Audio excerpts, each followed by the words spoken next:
Hi everyone, welcome to commerce कक्षा। अपना change in profit sharing ratio वाला chapter चल रहा था। तो इसमें हम अभी तक क्या क्या डिस्कस कर चुके हैं, लेट्स रिकॉल इट। सबसे पहले हमने बात की थी कि change in profit sharing ratio कब कब होगा। सबसे पहले जब पार्टनर्स खुद ही में डिसाइड कर ले, partners decide among themselves. Second है एडमिशन ऑफ अ पार्टनर, कोई नया पार्टनर आएगा।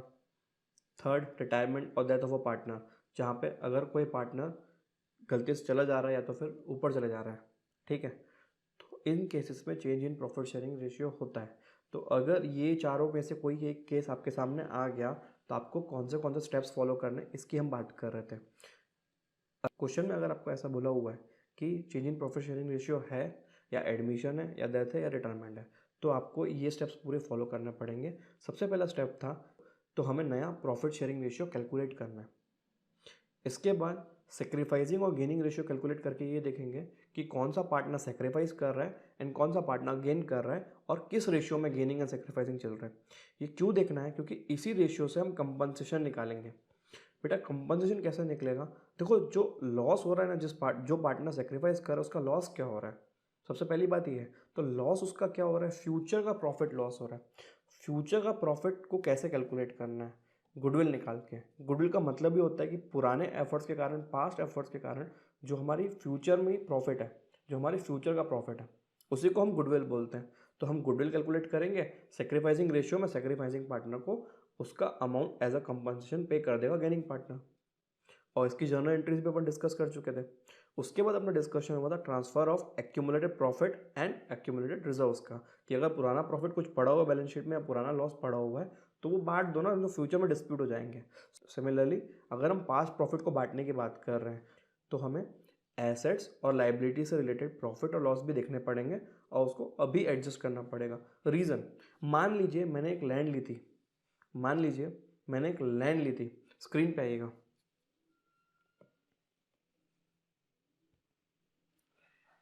Suppose A and B are in partners. Suppose A and B are in partnership. ठीक है, A और B पार्टनरशिप फर्म में है और उनका प्रॉफिट रेशियो 1:1 है।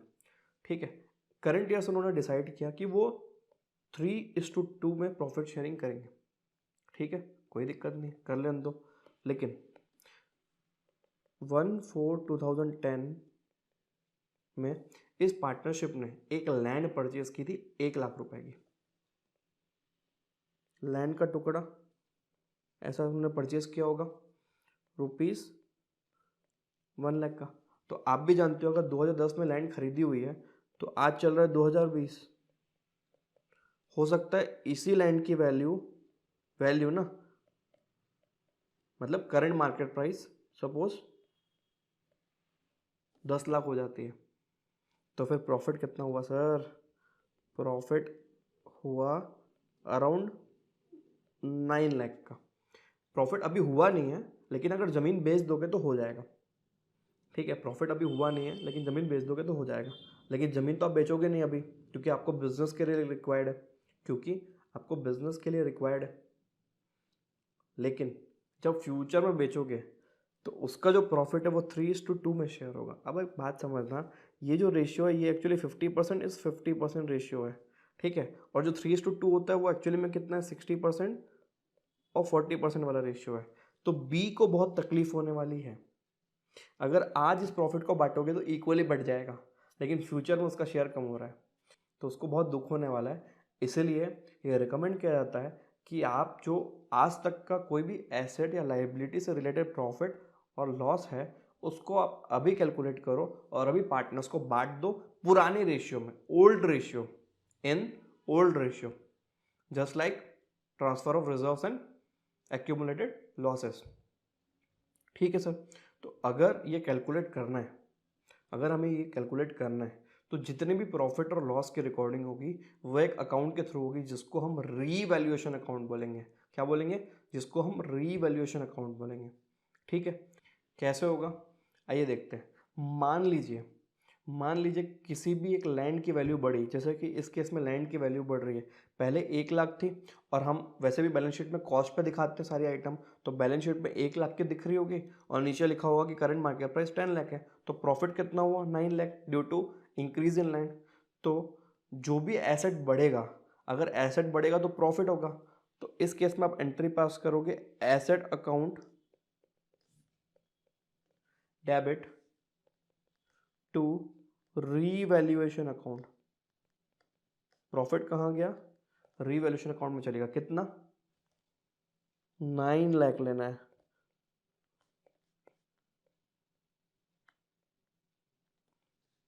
अगर उल्टा होता तो रिवर्स, मान लीजिए मैंने बिल्डिंग की बात कर रहा हूँ, बिल्डिंग की वैल्यू डाउन होती है, तो बिल्डिंग की वैल्यू अगर सपोज 10,000 से डाउन हो गई, 10,000 से डाउन हुई मतलब 10,000 का लॉस है due to revaluation.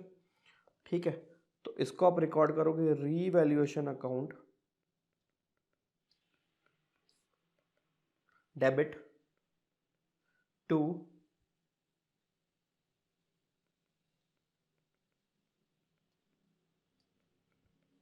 Building account 10,000। मतलब दोस्तों होने क्या वाला है, अगर किसी भी ट्रांजैक्शन या किसी भी एसेट के बढ़ने से या लाइबिलिटी के कम होने से मेरा प्रॉफिट होगा, तो प्रॉफिट वाली एंट्री के अंदर रीवैल्यूएशन अकाउंट क्रेडिट होगा और वो एसेट और वो लाइबिलिटी अकाउंट डेबिट होने वाला है। एंड लॉस किस केस में होगा, अगर मेरे एसेट की वैल्यू डाउन हो गई एंड लाइबिलिटी की वैल्यू अप हो गई, इस केस में मेरा लॉस सिग्निफाई करेगा, तो लॉसेस डेबिट किए जाते हैं। इस केस में रीवैल्यूएशन अकाउंट को हम डेबिट करेंगे। ठीक है, तो इसकी लेजर पोस्टिंग भी देखते हैं कि एक्चुअली में रीवैल्यूएशन अकाउंट बनेगा कैसे। ठीक है, टी फॉर्मेट वही, नाम लिख देंगे revaluation account. Okay sir, revaluation account. देखो प्रॉफिट के केस में क्रेडिट साइड और लॉसेस के केस में डेबिट साइड, सिंपल। अगर आपके लैंड की वैल्यू या किसी भी एसेट की वैल्यू बढ़ी है तो आप उसको क्रेडिट साइड में पोस्ट करो, और किसी लाइबिलिटी की वैल्यू कम हुई है, मेरी उधारी थी जो कि कम हो गई अपने आप, तो मेरा प्रॉफिट होगा कि नहीं बताइए, तो इसको आप क्रेडिट साइड में डाल दो। ये आपके प्रॉफिट्स होते हैं। और लॉसेस क्या होते हैं, अगर मेरे एसेट की वैल्यू कम हो गई, ठीक है, और अगर मेरी लाइबिलिटी की वैल्यू बढ़ गई तो आपके लॉसेस होते हैं। तो उसको डेबिट साइड में निकालिए और अल्टीमेटली दोनों साइड को एडजस्ट करिए, और प्रॉफिट आएगा तो इधर साइड आएगा क्योंकि क्रेडिट बड़ा होगा, क्योंकि क्रेडिट आपका बड़ा होगा, क्रेडिट की पोस्टिंग डेबिट साइड में होगी प्रॉफिट की, तो प्रॉफिट आएगा transfer to partners in their old ratio. जैसे कि आप profit and loss appropriation account बना रहे हो उस टाइप से एडजस्टमेंट करोगे क्लोजिंग वाली। उसके पहले के एंट्री में ऑलरेडी आपको समझा चुका हूँ। तो आइए नोट्स देखते हैं। Revaluation of assets and reassessment of liabilities. When the profit sharing ratio changes, assets are revalued and liabilities are reassessed. ठीक है, हमारे जो एसेट्स होते हैं उसको हम रीवैल्यू करते हैं और लाइबिलिटीज को रीअसेस करते हैं। एनी प्रॉफिट और loss arising out of revaluation is transferred to partners capital in old sharing ratio. यहाँ पे जो बात ध्यान रखने की ये है कि in old profit sharing ratio. ठीक है, this revaluation is recorded through revaluation account. Revaluation account is a nominal account. Nominal account बोलने का क्या मतलब, just like profit and loss account की बात हो रही है। ठीक है, revaluation account is a nominal account. Profit होगा तो क्रेडिट साइड में डालोगे एंड अगर लॉसेज होंगे तो डेबिट साइड में डालेंगे। ठीक, एक बार इसका थोड़ा सा समझते हैं। प्रॉफिट कब कब होगा, जब मेरे एसेट की वैल्यू बढ़ेगी, जब मेरे लाइबिलिटी की वैल्यू कम होगी, या तो फिर अनरिकॉर्डेड एसेट आ जाएगा। सर ये अनरिकॉर्डेड एसेट क्या है, मान लीजिए पुरानी कोई आइटम पड़ी हुई है, पुराना एक नोट पड़ा हुआ है 1,000 रुपये का, ठीक है, जो आपने बुक्स में रिकॉर्ड करके नहीं रखा था, आपके पेरेंट्स ने लिया होगा, वो है बिजनेस के अंदर, ठीक है, वो आप लेके आ गए थे, या किसी का टीवी उठा के लेके आ गए थे, एक टीवी पड़ा हुआ है जिसकी पहले रिकॉर्डिंग नहीं होती, छोटा सा खर्चा मान के आपने रख लिया होगा, नहीं किया होगा रिकॉर्ड, लेकिन आज तो क्या है, भेदभाव होने वाला है। ठीक है, प्रॉफिट शेयरिंग रेशियो चेंज होने वाला है। तो इस केस में क्या होता है, पार्टनर्स बोलते हैं जितने भी अनरिकॉर्डेड एसेट है उसको रिकॉर्ड कर दो। अगर क्वेश्चन में लिखा हुआ है कि एक चेयर थी जिसको रिकॉर्ड पहले नहीं किया था, उसको रिकॉर्ड कर लो, तो कर लेना। तो अगर एक प्रॉपर्टी आपको मिल गई है, ठीक है, एसेट का क्या मतलब होता है, प्रॉपर्टी, अगर ऐसी कोई प्रॉपर्टी आपको मिल गई है तो आप रिकॉर्ड कर रहे हो तो प्रॉफिट ही होगा अपना। क्लियर। तो मुझे लॉसेस किस किस केस में होने वाले हैं, एसेट की वैल्यू डाउन जाएगी, लाइबिलिटीज़ की वैल्यू अप जाएगी, और अगर कोई अननोन उधारी, अनरिकॉर्डेड उधारी अगर निकल के आती है, मार्केट में पता चला कि आप प्रॉफिट शेयरिंग रेशियो चेंज कर रहे हो, आ गए लेने वाले लोग कि सर हमारा ये था और आपने रिकॉर्ड नहीं किया है, ऐसा हमको दिख रहा है, चुपचाप रिकॉर्ड कर लो। ठीक है, तो इस केस में क्या हुआ, अनरिकॉर्डेड लाइबिलिटी आ गई बिजनेस के अंदर। तो एक्स्ट्रा अगर कोई लाइबिलिटी आएगी इसको आप क्या मानोगे, लॉसेस मानोगे, ठीक है। तो जर्नल एंट्री देखिए आप इसकी, एसेट और liability account debit to revaluation account in case of profits and in case of losses, losses में क्या करना, रिवैल्यूएशन अकाउंट को डेबिट करना है। सीधा सीधा लॉजिक, रिवैल्यूएशन अकाउंट डेबिट होगा लॉसेस के केस में, रिवैल्यूएशन अकाउंट क्रेडिट होगा प्रॉफिट्स के केस में। चलिए आगे देखते हैं। सेम वही पोस्टिंग की हुई है, देख लीजिए। डेबिट साइड में एसेट की वैल्यू डाउन हो रही है, लाइबिलिटी की वैल्यू अप हो रही है, तो लॉसेस है, अनरिकॉर्डेड लाइबिलिटी वहाँ पे ली हुई है। और क्रेडिट साइड मतलब क्या, प्रॉफिट। एसेट की वैल्यू अप हो रही है क्रेडिट साइड, लाइबिलिटी की वैल्यू डाउन हो रही है क्रेडिट साइड। एंड अगर कोई अनरिकॉर्डेड एसेट भी आ जा रहा है तो भी हमारा प्रॉफिट है और उसको भी हम क्रेडिट साइड में डालेंगे। क्लियर है। Note, after revaluation account is prepared, the value of asset and liability will appear in balance sheet at new values। ठीक है, ऑब्वियस सी बात है, अगर 1 लाख की लैंड थी और आज आपने एंट्री में रिकॉर्ड किया है, लैंड अकाउंट को डेबिट किया, मतलब आप लैंड की वैल्यू बढ़ा रहे हो बुक्स के अंदर, 9 लाख है, तो अल्टीमेटली नई वैल्यू आप दिखाओगे बैलेंस शीट में। अब तो नई वैल्यू आनी चाहिए ना, क्योंकि नई वैल्यू की एंट्री भी पास हो गई है। तो जब आप लास्ट फाइनल बैलेंस शीट बनेंगे ना, तो लैंड की वैल्यू इस बार 10 लाख दिखेगी। क्लियर, यही पॉइंट बोल रहा है। तो चलिए एग्जाम्पल के थ्रू समझते हैं कि ये कैसे होने वाला है। A B and C are partners sharing profits and losses in the ratio 5:3:2। वो लोग रेशियो 5:3:2 में शेयर कर रहे थे आज तक। Their balance sheet as a 31 March 2020, capitals दिया हुआ, general reserve, reserve fund, sundry creditor, ये सब दिया हुआ है। Land, building, machinery, stock, bill receivable, sundry debtors, cash in hand and cash at bank दिया हुआ है। दे डिसाइडेड टू शेयर, अभी देखो एडिशनल इन्फॉर्मेशन दी हुई है। They decided to share future profit and losses in the ratio 2:2:1 with effect from 1/4/2020 and they agreed that land and building appreciated by 10%, land and building की value बढ़ानी 10% से, machinery की value 15% से reduce की जाएगी। ठीक है, ये सब मुझे रीवैल्यूएशन के कुछ दिख रहे हैं। ठीक है, एसेट्स को ऊपर नीचे कर रहे हैं इन लोग कुछ। Stock to be increase to 1 lakh, ठीक है, स्टॉक को 1 लाख तक पहुंचाना है। स्टॉक कितना दिख रहा है, 90,000, और अगर 1 लाख तक पहुंचा दोगे आप तो वैल्यू कितनी बढ़ी, 10,000 से बढ़ी, तो profit is 10,000। Provision for doubtful debt to be created at 5% on debtor, ये हमारा लॉस है। देखो कभी भी आप प्रोविजन नया क्रिएट करते हो मतलब क्या, उसकी वैल्यू को आप कम एस्टिमेट कर रहे हो, तो ये हमारा लॉस है, डेबिट साइड में आएगा। A creditor of 5,000 is not to claim the dues, खुशखबरी है, वो अपना ड्यूज क्लेम नहीं करेगा, मतलब वो पैसा नहीं लेगा, मांगेगा नहीं। उसका हक बनता था 5,000 लेने का, लेकिन उतने से कम हो गई लाइबिलिटी की value, profit. Prepare journal entries and prepare revaluation account, बहुत इजी है, एक एक करके देखते हैं कैसे बनेगा। सबसे पहले जर्नल एंट्रीज की बात करेंगे। चलिए फॉर्मेट ड्रॉ कर लीजिए, वही टी फॉर्मेट जो आप क्लास 11 में ड्रॉ करते थे जर्नल का, मैं भी कर रहा हूँ, आप भी कर लीजिए। Particular, ledger, folio, debit amount, credit amount, journal. पहला पॉइंट देखते हैं, लैंड एंड बिल्डिंग एप्रिशिएटेड मतलब वैल्यू ऊपर जाना बाय 10%, तो लैंड एंड बिल्डिंग की वैल्यू 2,60,000, ठीक है, तो इसका 10% कितना हुआ, 26,000 से लैंड एंड बिल्डिंग की वैल्यू बढ़ानी है। Land and building account debit करिए, करिए, पास करिए,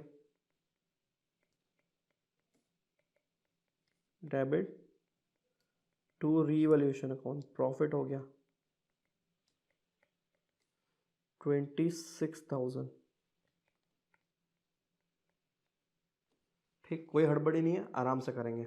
मशीनरी रिड्यूस बाय 15%, मशीनरी की वैल्यू 3,50,000 और उसका 15% कितना हो कैलकुलेट करके बताइए तुरंत, रिड्यूस होने वाला है। ठीक है, मशीन की वैल्यू अगर रिड्यूस करोगे आप तो रीवैल्यूएशन अकाउंट को हम डेबिट करेंगे, क्योंकि मशीन मेरी एसेट है, और अगर मेरे एसेट की वैल्यू डाउन होगी तो मुझे नुकसान होगा, मुझे लॉस होगा, तो हम रीवैल्यूएशन अकाउंट को डेबिट करेंगे टू मशीन अकाउंट। ठीक, अमाउंट यहाँ ब्रैकेट में दिखा सकते हो, 3,50,000 का 15%, 52,500 रुपीज़, 52,500 रुपीज़ से इसकी वैल्यू कम हो गई, मतलब लॉस हुआ इसको बेसिकली। ठीक, stock to be increase to 1 lakh, stock को 1 लाख तक लेके जाना है, और उसकी वैल्यू 90,000 थी बैलेंस शीट के अंदर। देख लो यहाँ पे, आप 90,000 का स्टॉक है और 1 लाख तक अगर आप लेके जाओगे तो 10,000 से बढ़ा देंगे। Stock account debit, stock account debit to revaluation account 10,000 rupees, 10,000 rupees से बढ़ गया मतलब profit. Provision for doubtful debt to be created at 5% on debtors. Provision याद है आपको? प्रोविजन मतलब अभी आप एक रिजर्व टाइप का चीज़ क्रिएट कर रहे हो, रिजर्व नहीं बोल सकते, लेकिन आप लॉसेस का पहले से आप क्रिएट कर दे रहे हो ताकि अगर फ्यूचर में होगा तो उससे एडजस्ट करेंगे। ठीक है, तो डेटर्स उठाओ। 1 लाख का डेटर है, इसका कितना 5% करेंगे, कितना होगा जल्दी बताना राइट बेटा। पहले तो ये मान लो कि ये लॉस है, ठीक है, तो लॉसेस में क्या होगा, रीवैल्यूएशन अकाउंट डेबिट होगा to provision for doubtful debts. 1 lakh का 5%, बताइए बेटा कितना होगा? 5,000 होगा सर, ठीक है, 5,000 हो गया। यहाँ तक हमारा हो चुका। A creditor of 5,000 rupees is not to claim his dues. एक क्रेडिटर था, वो 5,000 रुपये का उसका लेना बनता था, लेकिन वो लेगा नहीं बोल रहा है। नॉट टू क्लेम मतलब वो अपना क्लेम नहीं मारेगा, मतलब हमसे पैसा नहीं मांगेगा। तो ये भी एक प्रॉफिट हुआ। लाइबिलिटी को कम करना है तो क्रेडिटर अकाउंट डेबिट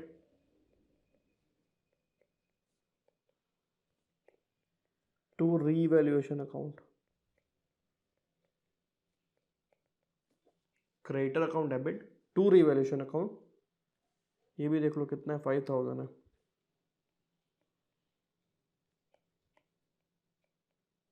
अब यहीं पे अपने को प्रॉफिट लॉस कैलकुलेट करके तीनों में बांटना है। तो देख लो डेबिट क्रेडिट, देख लो क्रेडिट वाली एंट्रीज जहाँ पे रिवॉल्यूशन अकाउंट क्रेडिट हो रहा है वो आपका प्रॉफिट है, और जहाँ पे आपकी एंट्रीज डेबिट हो रही है वो आपका लॉसेस है। ठीक है, तो 26,000 में ये क्रेडिट, ठीक है, क्रेडिट हो रहा है। फिर 10,000, तो टोटल कितना हुआ 36,000, प्लस ये दोनों 5,000 यहाँ पे सॉरी लॉसेस है, ये वाला 36 + 5 26 + 10, ये वाली एंट्री, ये वाली एंट्री और ये वाली एंट्री। 26 + 10 36, 36 + 5 41,000 आपका क्रेडिट है मतलब प्रॉफिट, और 52,500 डेबिट प्लस 5,000 डेबिट मतलब 57,500 आपका डेबिट। इस केस में लॉस आएगा। ठीक है, लॉस कितने का आएगा? 6,500 का लॉस आया है। तो लॉस को कैसे बांटेंगे सर? सारे पार्टनर्स के कैपिटल अकाउंट को डेबिट करेंगे। ठीक है, कौन कौन थे? ए बी और सी 5:3:2 उनका ओल्ड रेशियो है। ठीक है, तो A's capital account debit, B's capital account debit and C's capital account debit to revaluation account.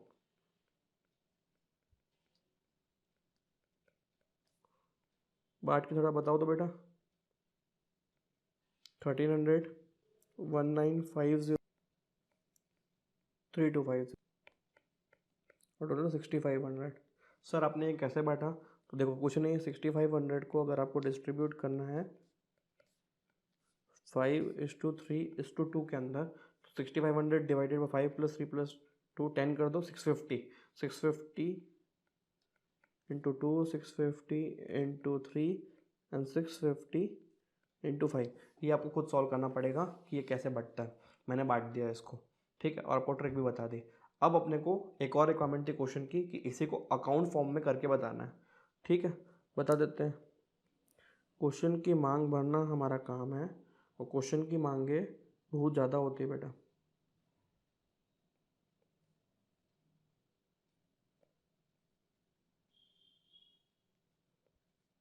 ये हमारा बन रहा है रीवैल्यूएशन अकाउंट। आप भी फॉर्मेट ड्रॉ कर लीजिए, स्लोली स्लोली चल रहा है, आराम से करेंगे।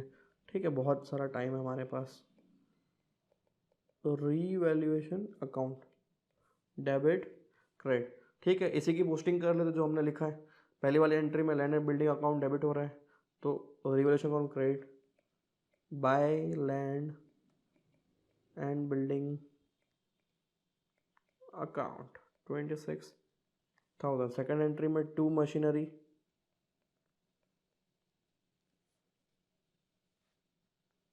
3,50,000 का 15%, 52,500, 500। ठीक है, फिर नेक्स्ट एंट्री क्या थी? Stock account debit to revalue, तो फिर बाय स्टॉक, हमारा यहाँ प्रॉफिट भी हो रहा है 10,000, और फिर प्रोविजन फॉर डाउटफुल डेट 5,000 का, to provision for doubtful debts, जिसमें एंट्री डेबिट हुई है, रिवोल्यूशन अकाउंट जिस एंट्रीज में डेबिट हुआ है उसको आप डेबिट साइड में लिखिए 5,000। नेक्स्ट लास्ट वाला एंट्री था बाय क्रेडिटर, वहाँ पे प्रॉफिट हो रहा था ना, क्रेडिटर अपना क्लेम छोड़ रहा था 5,000।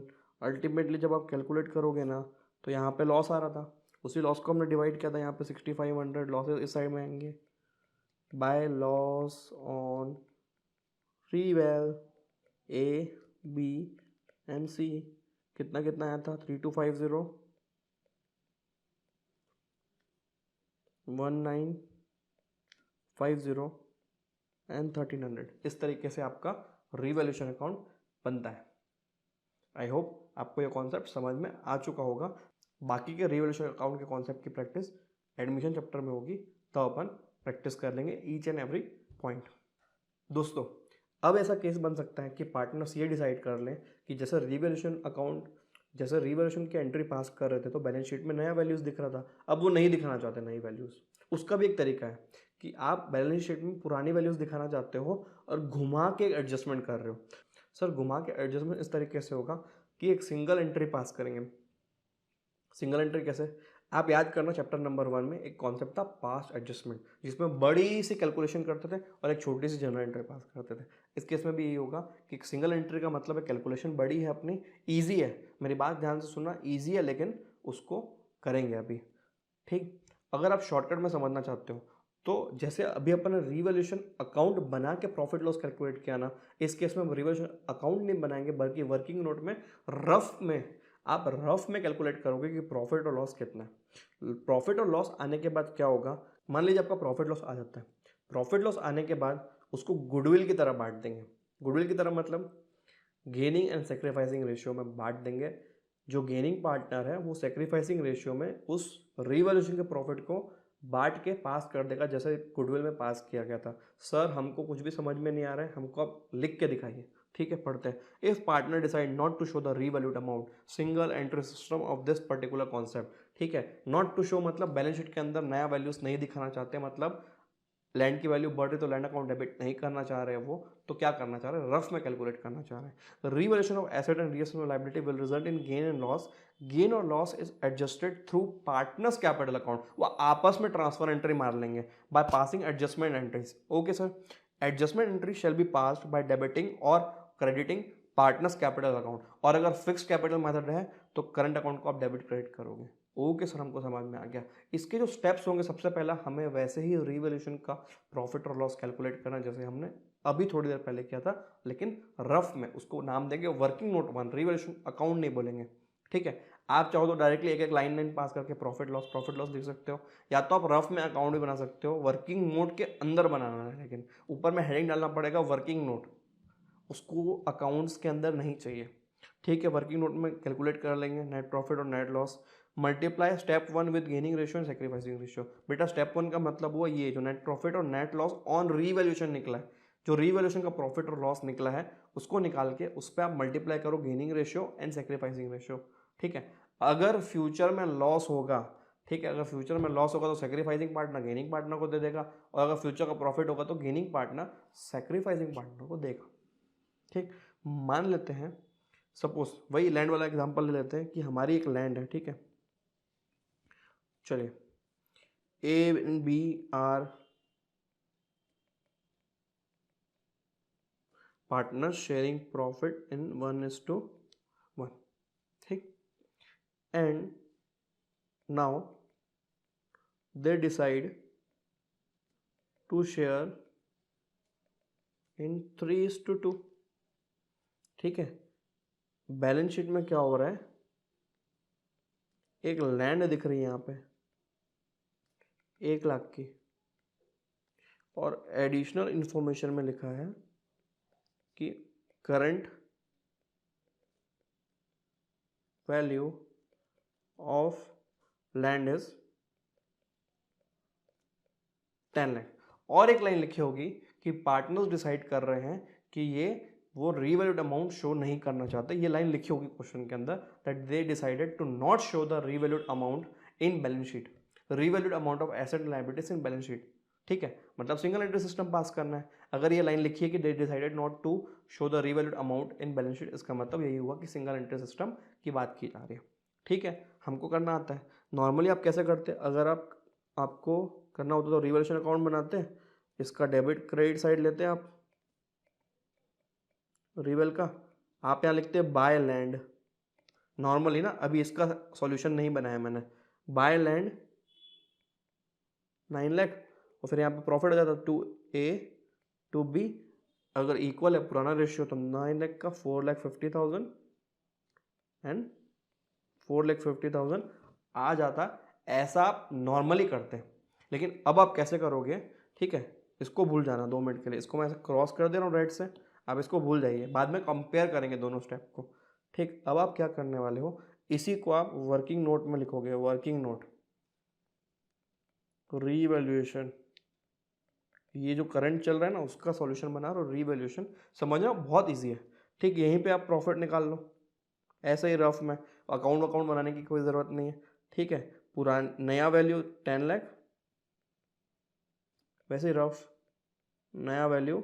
और ये तो आपको पसंद भी आएगा क्योंकि आपको रफ ज़्यादा पसंद होता है मेरे ख्याल से। 1 लाख, तो मेरा प्रॉफिट कितना है? 9 लाख। अगर ऐसी 3-4 और एंट्रीज होगी जैसे पिछले क्वेश्चन में थी, तो आप यहाँ पे लिखते जाना ना, profit loss, profit loss, profit on land, loss on machinery, ऐसे आप लिखते जाना और लास्ट में टोटल प्रॉफिट लॉस निकाल लेना, सिंपल। तो अल्टीमेटली मान लो आपकी सारी एंट्रीज हो गई और लास्ट में निकला प्रॉफिट ऑफ रीवैल्यूएशन या गेन ऑफ रीवैल्यूएशन। समझ रहे हो ना? 9 लाख ये ऐसा निकल गया। ये हमारा स्टेप 1 हो गया। ठीक, स्टेप 2 क्या था? स्टेप 2 था हमारे पास सेक्रीफाइसिंग रेशियो और गेनिंग रेशियो होना चाहिए। ठीक है, तो हम ए का देख लेते हैं। ए का पहले रेशियो क्या था? 1/2। अभी रेशियो कितना हो गया? 3/5। कॉमन निकाल लो, नीचे 10 लेके आना है तो उधर इंटू 5 कर दो और इधर इंटू 2 कर दो, 3 2 6। तो यहाँ -1/10 इसका गेन आया। और बी का देख लो 1/2 -2/5। ठीक, अगेन यहाँ पे 5 10 और यहाँ पे 4 आया, इसका 1/10 इसका सेक्रीफाइसिंग आया। मतलब ये है कि प्रॉफिट हुआ है तो गेनिंग पार्टनर ए है, सेक्रीफाइसिंग पार्टनर बी है। तो ये गेनिंग पार्टनर सेक्रीफाइसिंग पार्टनर को देगा। कितना अमाउंट देगा स्टेप 3 में निकाल लेते हैं। ठीक है, स्टेप 3 में आप निकाल लो। ये जो प्रॉफिट है ना 9 लाख का, profit on revaluation 9 lakh rupees है, इसका इंटू सेक्रीफाइसिंग और गेनिंग। देखो गेनिंग कितना है? 1/10, 90,000 रुपीज़ ए बी को देगा। 90,000 रुपीज़ ए बी को देगा। तो पूरी की पूरी एडजस्टमेंट हो गई। मतलब क्या, देखो अभी इन लोग क्या कर रहे, रीवैल्यू कर नहीं रहे, ठीक है, लेकिन एक प्रॉफिट बना पड़ा है लैंड का। तो क्या कर रहा है ए, जिसका गेन हो रहा है, और बी का फ्यूचर में सेक्रीफाइस हो जाएगा।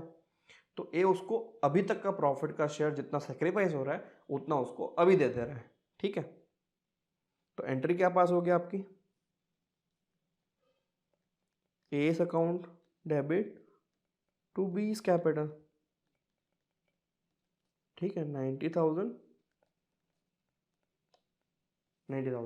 आई होप आपको ये कॉन्सेप्ट समझ में आया होगा। और जब हम एडमिशन करेंगे तो इसके क्वेश्चंस भी उठाएंगे और पक्का सॉल्व करेंगे। अगर आपको कोई भी डाउट हो तो डिस्क्रिप्शन में दिए नंबर पे आप व्हाट्सएप में डाउट्स पूछ सकते हैं।